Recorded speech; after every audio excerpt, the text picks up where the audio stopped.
Hello everyone, welcome to all of you in Exam Guru. दोस्तों, इस video में मैं आपको air force group X and Y exam 2023 के लिए इंग्लिश का एक फुल लेंथ का मॉक टेस्ट सॉल्व करवाने वाला हूं। हमारे साथ आप भी इन सारे क्वेश्चन को सॉल्व करते चलें और वीडियो के लास्ट में कमेंट करके बताना कि 20 में से टोटल कितने क्वेश्चन आपने सही किए हैं। और दोस्तों, अगर आप आज के इस मॉक टेस्ट का PDF डाउनलोड करना चाहते हैं तो PDF आप मेरे टेलीग्राम चैनल से डाउनलोड कर लेना। टेलीग्राम चैनल का लिंक इसी वीडियो के डिस्क्रिप्शन बॉक्स में मिल जाएगा। चलिए दोस्तों, अब आज का वीडियो स्टार्ट करते हैं।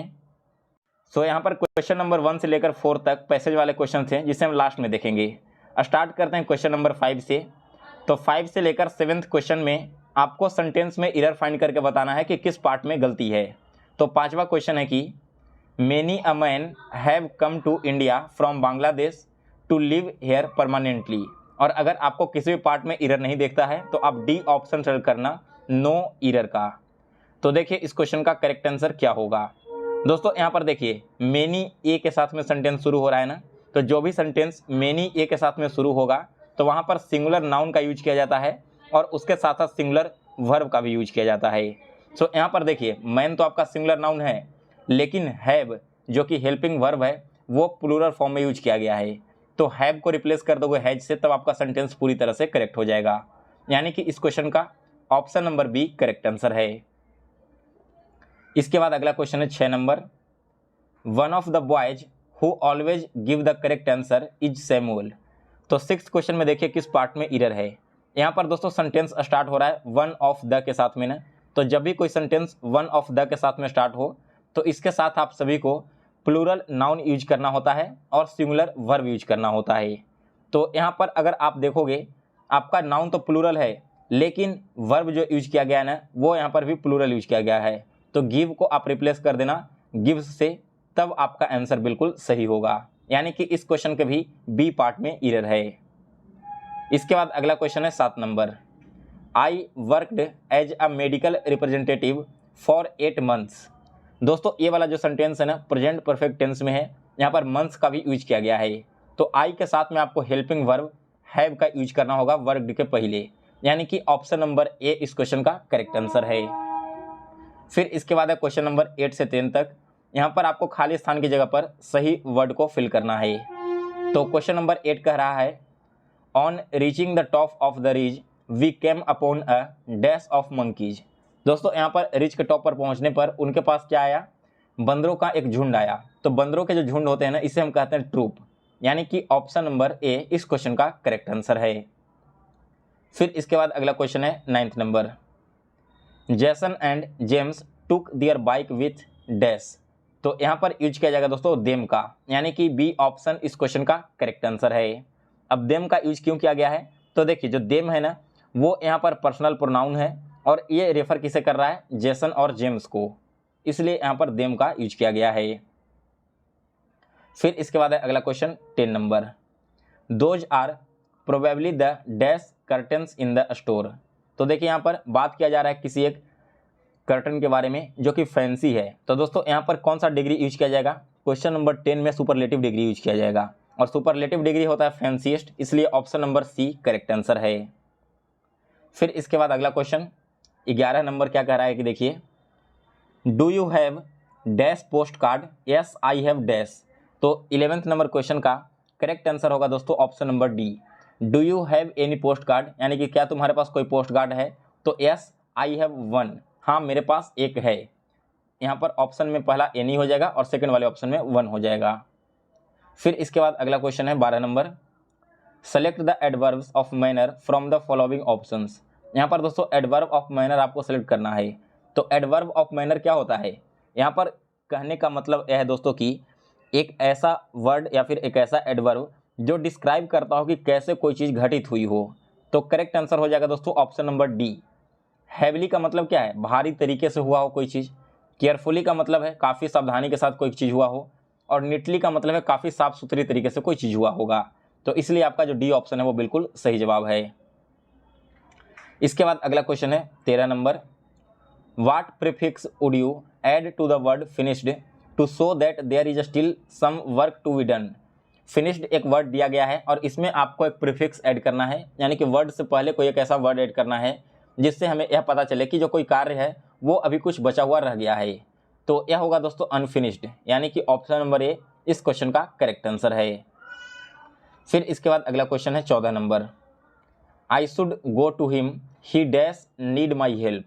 दोस्तों यहाँ पर क्या यूज किया जाएगा, 14th नंबर क्वेश्चन में माइट का यूज किया जाएगा। माइट एक मॉडल वर्ब है और यहाँ पर क्या कह रहा है कि I should go to him he might need my help, यानी कि मुझे वहाँ जाना चाहिए क्योंकि हो सकता है कि उसे मेरी ज़रूरत पड़ेगी।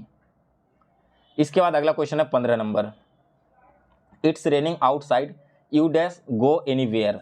तो दोस्तों 15th क्वेश्चन में यूज किया जाएगा नीड नॉट का, दैट मीन्स कि ऑप्शन नंबर ए इस क्वेश्चन का करेक्ट आंसर है। फिर इसके बाद अगला क्वेश्चन है 16 नंबर। 16 नंबर क्वेश्चन में दोस्तों आप सभी को प्रीपोजिशन फिल करना है। Don't loiter dash the street, यानी कि स्ट्रीट पर इधर उधर बेकार का मत घूमो। तो यहाँ पर बात की जा रही है किसी मूवमेंट की। दोस्तों मूवमेंट को डिनोट करने के लिए अबाउट का यूज किया जाएगा, यानी कि बी ऑप्शन इस क्वेश्चन का करेक्ट आंसर है। फिर इसके बाद अगला क्वेश्चन है 17 number, they will go to Bengaluru dash plane. तो वे लोग कहाँ जाएंगे, बेंगलोर जाएंगे, और किसके थ्रू जाएंगे, प्लेन के थ्रू जाएंगे। तो जब मोड ऑफ ट्रांसपोर्टेशन को डिनोट करना हो तो हम वाई प्रीपोजिशन का यूज करते हैं, इसलिए सी ऑप्शन इस क्वेश्चन का करेक्ट आंसर है। इसके बाद अगला क्वेश्चन 18 नंबर है, choose the word which best expresses the meaning of the given word. इसका मीनिंग आप सभी को बताना है। तो दोस्तों इसका मतलब होता है सफरिंग, यानी कि सी ऑप्शन इस क्वेश्चन का करेक्ट आंसर है। इसके बाद 19 नंबर क्वेश्चन में कह रहा है कि ड्यूटी एक वर्ड है जिसका एंटोनिम यानी कि अपोजिट वर्ड क्या होगा। तो दोस्तों ड्यूटी का मतलब होता है जिम्मेदारी, और बात करें इसके अपोजिट की तो वो हो जाएगा ई रिस्पॉन्सिबिलिटी, यानी कि सी ऑप्शन इस क्वेश्चन का करेक्ट आंसर है।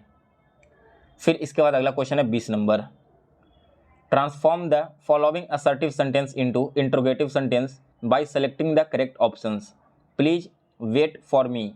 एक असर्टिव सेंटेंस दिया गया है, आपको इसे ट्रांसफॉर्म करना है इंट्रोगेटिव सेंटेंस में। तो अगर आप इसे ट्रांसफॉर्म करोगे तो यह हो जाएगा will you wait for me please, और इसके बाद क्वेश्चन मार्क, यानी कि बी ऑप्शन इस क्वेश्चन का करेक्ट आंसर है। इसके बाद दोस्तों हम अब पैसेज वाले क्वेश्चंस को भी देख लेते हैं।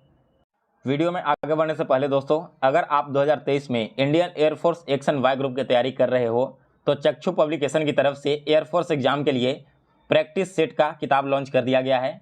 इस बुक में दोस्तों आपको टोटल 25 प्रैक्टिस सेट मिलेंगे जो कि डिटेल्ड सॉल्यूशन के साथ दिए गए हैं। जैसे आप यहाँ पर देखो, इंग्लिश है, इसके बाद फिजिक्स है, फिर मैथमेटिक्स है, और आफ्टर देन आपके रागा के पेपर दिए गए हैं। और दोस्तों जैसे ही आपका पेपर समाप्त होता है तो एक आपका शॉर्ट आंसर की है और इसके नीचे एक डिटेल्ड आंसर की दिया गया है, जिसे पढ़कर आप जो क्वेश्चन आपसे नहीं बनते हैं उसे भी इजीली समझ सकते हो।